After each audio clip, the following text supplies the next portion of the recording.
اللہ اللہ اللہ اللہ۔ اور حقیقت یہی ہے کہ آج کل کی فتنوں کے زمانے میں ایمان بچانا، اپنا ایمان بچانا اور اپنی اولاد کا ایمان بچانا ہمارے لیے ایک چیلنج بنا ہوا ہے، اور ہم اپنے ایمان کو بچانے میں تب کامیاب ہوں گے جب ہمارا نیک لوگوں کے ساتھ تعلق ہوگا، مضبوط تعلق، مضبوط وابستگی۔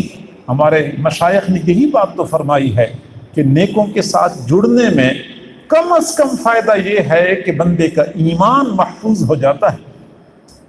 بندہ بڑا ولی نہ بھی بن سکے، بڑا متقی نہ بھی بن سکے، لیکن کم از کم بندے کا ایمان محفوظ ہو جاتا ہے۔ حضرت مولانا رشید احمد گنگوئی رحمۃ اللہ علیہ کا ایک مرید تھا، بالکل ان پڑھ اور دیہاتی۔ اس زمانے میں انگریز لوگ ہندوستان میں تھے تو وہ مال پیسہ پانی کی طرح بہا رہے تھے لوگوں کو عیسائی بنانے کے لیے۔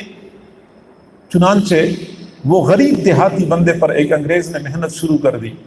روزانہ اس کے پاس آتا تھا، پیسوں کی پیشکش بھی کرتا تھا، دلائل کے ذریعے سے قائل کرنے کی کوشش کرتا تھا۔ ہفتہ، 2 ہفتے، 3 ہفتے، پورا مہینہ گزر گیا، لیکن اس ان پڑھ دیہاتی کی ایمان میں تزلزل پیدا نہیں ہوا۔ آخر اس نے پوچھا کہ کیا وجہ ہے؟ میں آپ کو دلائل کے ذریعے سے قائل کر رہا ہوں، میں آپ کو پیسے دینے کے لیے تیار ہوں۔ آخر میں اس دیہاتی نے ایک جواب دیا کہ بھائی مجھے تو کوئی پتہ نہیں ہے کہ دلائل کیا ہوتے ہیں، مال پیسہ کیا ہوتا ہے۔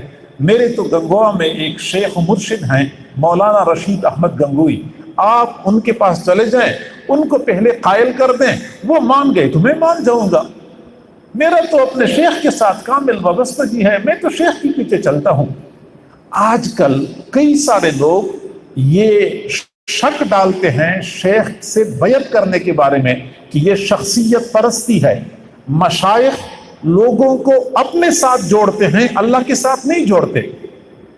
میں یہ کہتا ہوں کہ آپ اس کو شخصیت پرستی کہیں، آپ یہ کہتے ہیں کہ مشائخ لوگوں کو اپنے ساتھ جوڑتے ہیں، اللہ کے ساتھ نہیں جوڑتے، جو بھی آپ نام دیں، لیکن تجربہ یہ ہے، مشاہدہ یہ ہے کہ جب بھی بندہ کسی کامل شیخ کے ساتھ جڑ جاتا ہے اور کامل محبت ہوتی ہے تو وہ اپنے شیخ کے طریق سے ایک بال کے برابر بھی ہٹنے کے لیے تیار نہیں ہوتا۔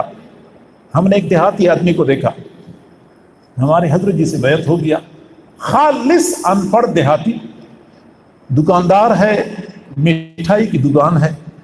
تو کچھ ایسے دیندار لوگ یا دیندار خاص طور پہ ان کو بلاتے تھے، اشتہار میں ان کا نام لکھتے تھے، پھر وہ ان کے پروگراموں میں مٹھائی بڑے وافر مقدار میں تقسیم کرتے تھے اور لوگوں کو دیا کرتے تھے۔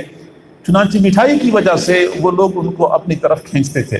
جب وہ حضرت جی سے بیعت ہو گئے تو ان لوگوں سے ان کا تعلق ختم ہو گیا۔ جب تعلق ختم ہو گیا تو وہ لوگ اکثر آتے تھے ان کے پاس، بلایا کرتے تھے، کوشش کرتے تھے، اشتہار میں نام دیتے تھے کہ آپ ہماری طرف آتے کیوں نہیں ہیں؟ ان کا صرف ایک جواب ہوتا تھا کہ میرا سودا ہو چکا ہے، میرا سودا ہو چکا ہے، یعنی میں ایک کامل شیخ سے بیعت ہو چکا ہوں، جب میں نے ان کے ہاتھ میں ہاتھ دے دیا تو میرا سودا ہو گیا۔ اب جب سودا ہو گیا ہے تو اب میں خود اپنے بارے میں اختیار نہیں رکھتا، میرے بارے میں شیخ جو فیصلہ کریں گے وہی فیصلہ ہوگا۔